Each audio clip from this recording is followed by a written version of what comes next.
Coming up on CBC Vancouver News.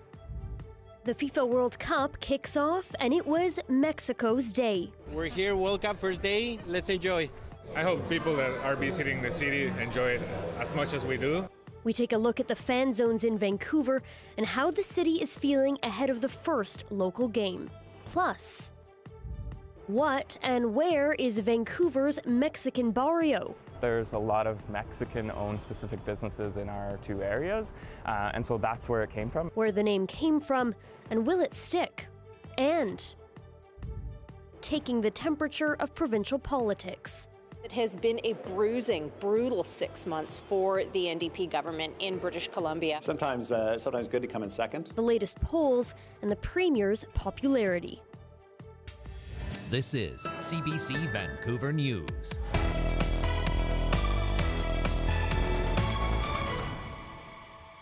Thanks for joining us. I'm Michelle Ghoussoub. In less than 48 hours, Vancouver will host its first World Cup match at BC Place.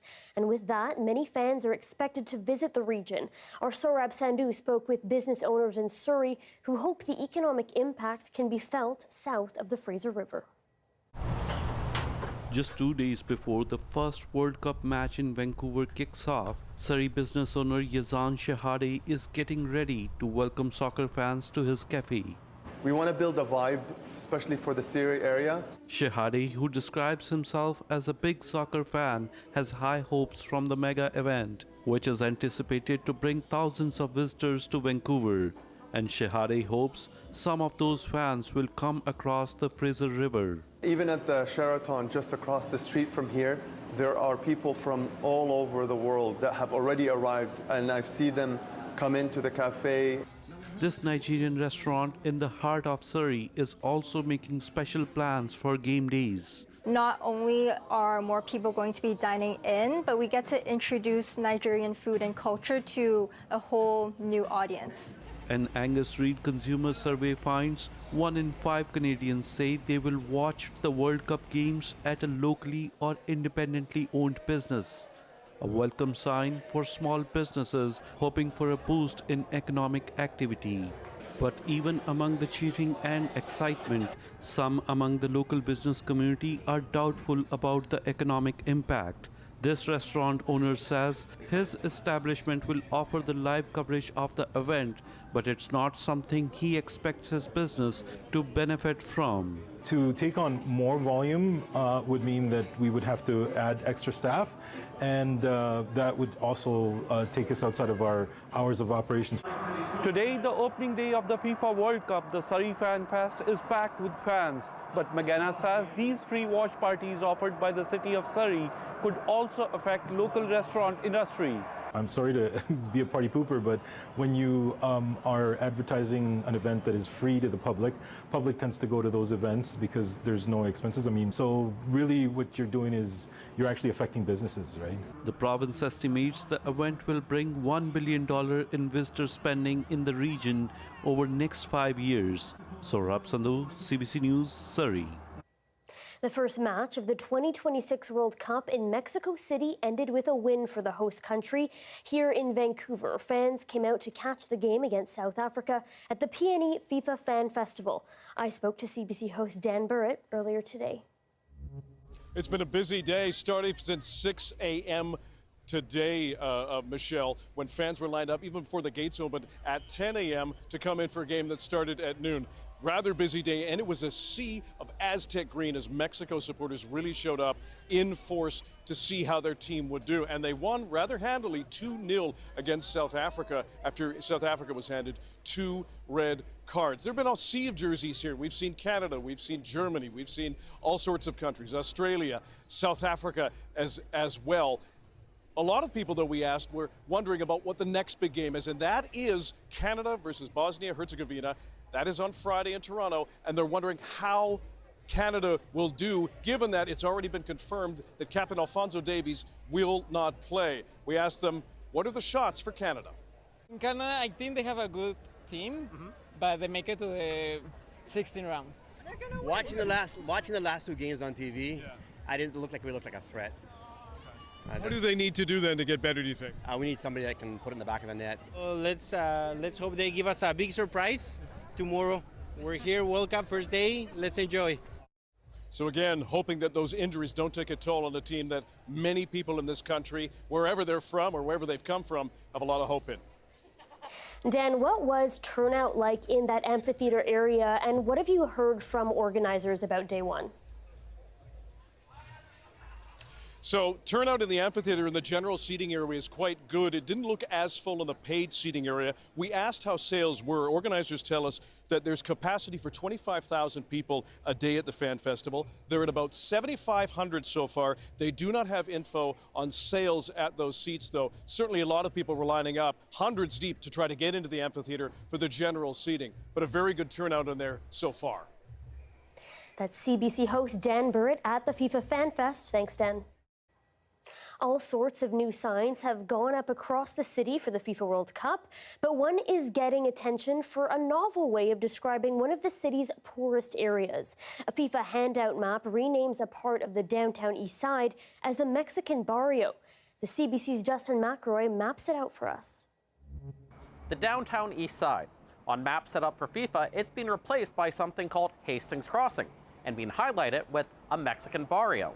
And that has raised eyebrows for all sorts of obvious reasons. Here is a chart. Of the 5,000 or so people that lived in the downtown East Side in the 2021 census, a fifth of them were immigrants, but just 25 were from Mexico. At first blush, you could argue it's just another inauthentic campaign by a business improvement group trying to make fetch happen, like Lower Lonsdale becoming Lolo or Hastings Sunrise into East Village. But this is more authentic than those marketing campaigns because it's not based on vibes, but actual businesses. And it's not based on FIFA coming to town, but of conversations that happened in the neighborhood many months ago. There's definitely a larger Latin demographic in the whole city, but there's a lot of Mexican-owned specific businesses in our two areas, and so that's where it came from. Business improvement associations launch campaigns to promote their members all the time. And some of the new members in Hastings Crossing, which represents the places in and around the downtown East Side, came up with the idea. The area has been a difficult area, and when we start opening business, we say like, well, let's try to get together to try to let know the people that Mexican businesses are around here in Hastings Crossing. But then those BIAs were asked to contribute to wayfinding signs to help FIFA tourists know what was around BC Place. Most BIAs said generic things like hidden gems, but Hastings Crossing decided to highlight their Barrio push. Knowing that Mexican community is high football fans, we figured that putting Mexican Barrio under the Hastings Crossing sort of banner there would be a good idea. Reaction has been mixed, but that's likely in part due to it being perceived as a FIFA push, where a new poll showed 70% of Metro Vancouverites feel it hasn't been worth all the cost. But at the same time, international publications are hyping up Vancouver as one of the highlight hosts. I've been a little bit surprised with how much play it's gotten, especially from the Vancouver crowd as well. Sports Illustrated even ranked Vancouver #1, prompting the government to pat itself on the back while using a 20-year-old photo of BC Place. Vancouver stood out because of how downtown it is and how close it is to basically everything. You can access it on public transit very easily. It's going to be the main way people get to the stadium. Is it all cringe? Do Vancouverites not just get the hype? At the end of the day, two things can be true. The world can be excited to come to Vancouver, and Vancouver can be ambivalent about the World Cup. Justin McElroy, CBC News, Vancouver. The FIFA World Cup has kicked off, and the CBC's outdoor plaza has transformed into a pre-match hub known as CBC Home Pitch.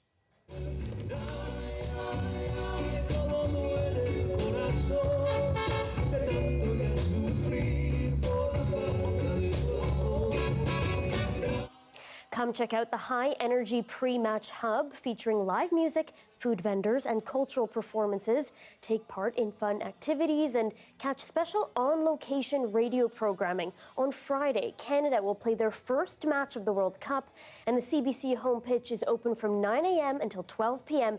Check out the full schedule on cbc.ca/homepitch.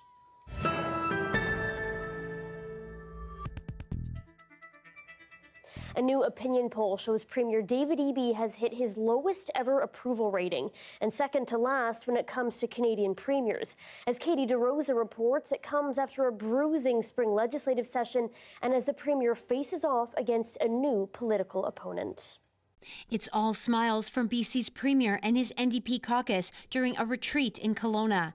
But it's not a happy picture for David Eby, according to the latest Angus Reid poll. It shows Eby's popularity has dropped to its lowest point since he became Premier. It has been a bruising, brutal 6 months for the NDP government in British Columbia. Eby is at 31% support, 6 points down from March and 22 points down from his peak approval rating early last year. It makes him one of Canada's least popular premiers, second only to Ontario Premier Doug Ford.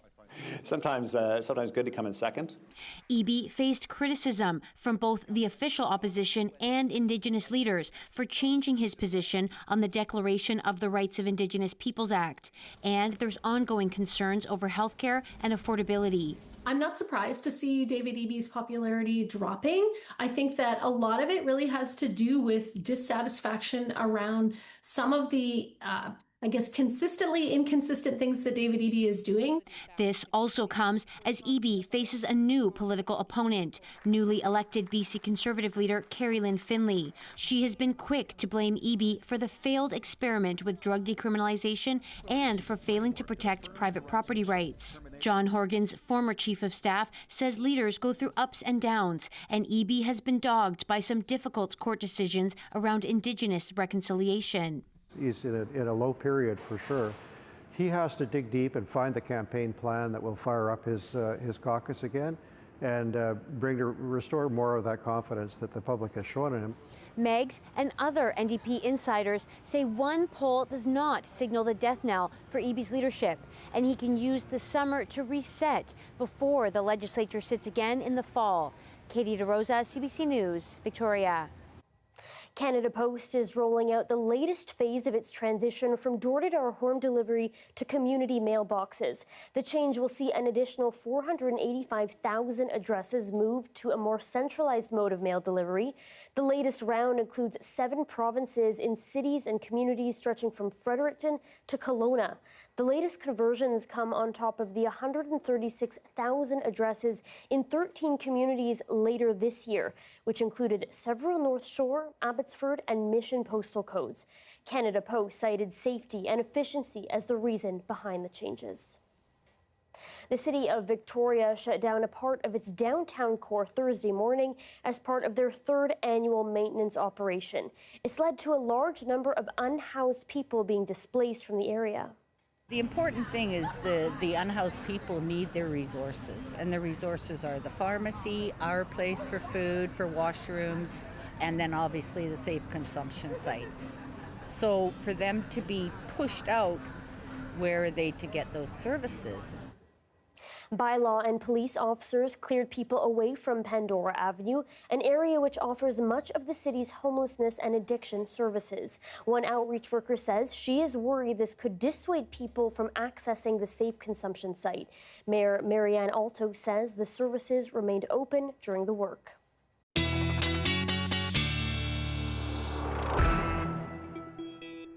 And Steve Jung joins us now with a first look at the weather. Steve. Michelle, it's going to be a pretty different picture that from what we've seen over this last week or so. As we get closer to the weekend, we've had a decent chance of showers for most of the province over the last few days, but as we get through the next couple of days, really becoming quite scattered. As we get through Friday and Saturday, we'll see a lot of scattered showers over the north, central, and southern parts of the province, and then on Saturday, we'll see some more making its way to the province, but really focused and isolated to that northwest corner. Let's take a look at some conditions for tomorrow. On the south coast specifically, we're going to see some clearing and a bit of a dry spell that we're entering. So it's going to start heating up. We'll see 20-degree temperatures and clear skies in Vancouver, 27 in Port Alberni. We'll have more on that and the 5-day later in the show. Perfect. Thanks, Steve. A week after Surrey's top cop left the service, many are still wondering what led to his dismissal. That story is coming up next.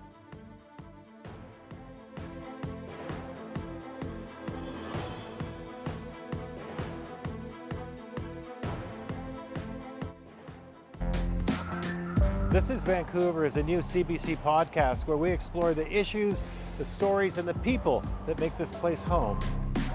Listen to This is Vancouver wherever you get your podcasts.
It's been more than a week since Norm Lipinski was ousted from his job as Surrey's police chief, and major questions remain over why he was let go.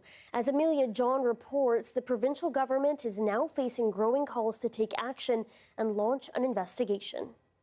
So why was Norm Lipinski fired as Surrey's police chief over a week ago? Who at the police board was in on the decision? And how much could taxpayers be on the hook for in terms of severance? A former mayor and current candidate demanding answers. The complaint has gone to the government today, to the Solicitor General, who has the power to appoint an investigative board on the police firing. The board chair said he had no knowledge of the decision. This Surrey MLA also saying the public deserves answers. To make such a substantial and impactful decision but not have more clarity provided to the public is a disservice to the frontline members and to a community that was promised more transparency and local accountability. The Office of the Police Complaint Commissioner says because it's an issue surrounding the board, it's not within its jurisdiction to investigate. If there's evidence of that malfeasance actually occurring, then it certainly seems like it would be fair for a provincial tribunal of some form, whether that be an employment tribunal or some sort of Solicitor General's tribunal, to come in and take a look around what happened in that meeting. Ultimately, if those questions mount and continue to lack good answers, satisfactory answers, ultimately those questions will start to pile up for the provincial government, and there may be a political pressure for them to step in. But the Premier is shutting down suggestions of any wrongdoing. The police board made the call to move away from Mr. Lipinski as chief to a new chief. To the best of our knowledge, they followed all the processes they were supposed to around the Police Act. In a statement, the police board says it made a decision that was fully empowered to make within the appropriate rules and powers it is provided under the Police Act. While the issue is becoming more political, it's not clear if or when an investigation could be launched, or if the public will get more answers. The next meeting of the Surrey Police Board is scheduled for June 17th. Amelia John, CBC News, Vancouver. A newly assigned emergency services truck has hit the streets in Nanaimo and is expected to almost double the capacity for the Salvation Army to distribute food each morning. The CBC's Claire Palmer has the story. There was a lot of enthusiasm when this vehicle first hit the roads. This truck just arrived in Nanaimo, making its inaugural run Wednesday morning. The Salvation Army says it's allowing them to cook and serve 65 to 100 breakfasts to unhoused people every single day of the week. I can imagine what it's like to get up in the morning and find that there's no coffee and I can't make my coffee. It helps people to start their day well, and that will certainly translate into better interactions through the rest of the day. The inside has a microwave, a refrigerator, and an oven designed to prep, cook, store, and serve meals to hungry people who don't have many places to turn for help. Plus, socks and warm clothes on board, just in case. My name's Greg Clausen, and I'm 55 years old, and I found myself in a position where I needed some of these resources. The last thing in the world you should have to worry about is just what you're going to eat in the morning, or just knowing there's a friendly, caring hand that's going to be there to give you something, some sustenance, and some kind words makes all the difference in the world. In Nanaimo, the Salvation Army has been using a makeshift truck for years, with Mueller saying the new truck, which was reassigned from Abbotsford, will increase capacity to feed the estimated 600 people experiencing homelessness in the island city. Caseworker Portia Palladini says it's important to be mobile and literally meet people where they're at. Lots of people, there's a lot of shame, guilt, whatever the emotion is behind accessing a service kind of like ours, right? So if we can get out there, extend our olive branch to them, it's that much easier, again, to build that relationship. Mueller says the truck will also be available to help in other crises. In the case of emergencies like wildfires, they intend to deploy a hot meal if it's needed. Claire Palmer, CBC News, Nanaimo. The evening sun shining over Science World. Steve Jung has a look at your BC-wide forecast that's coming up.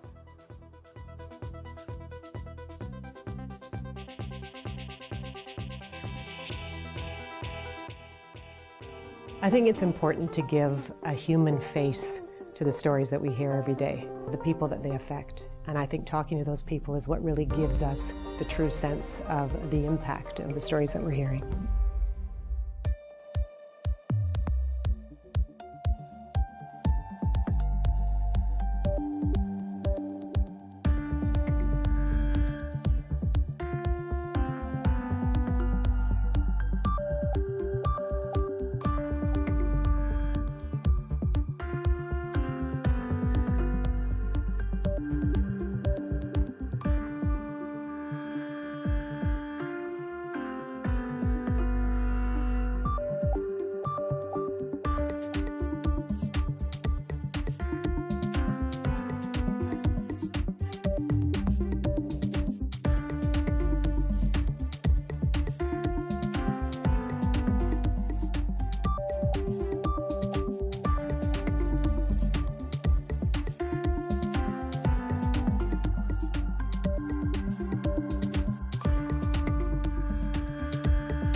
Hi, I'm Amy Bell, and this is your CBC Inbox. Celebrate the soccer spirit with CBC. Starting June 11th, our outdoor plaza becomes the ultimate CBC Home Pitch. Join us for pre-match activities, live performances, and more. Event details at cbc.ca/homepitch. And join us on June 20th and 21st at Burnaby Swangard Stadium for the Pinoy Festival. Enjoy live music, authentic food, and vibrant traditions.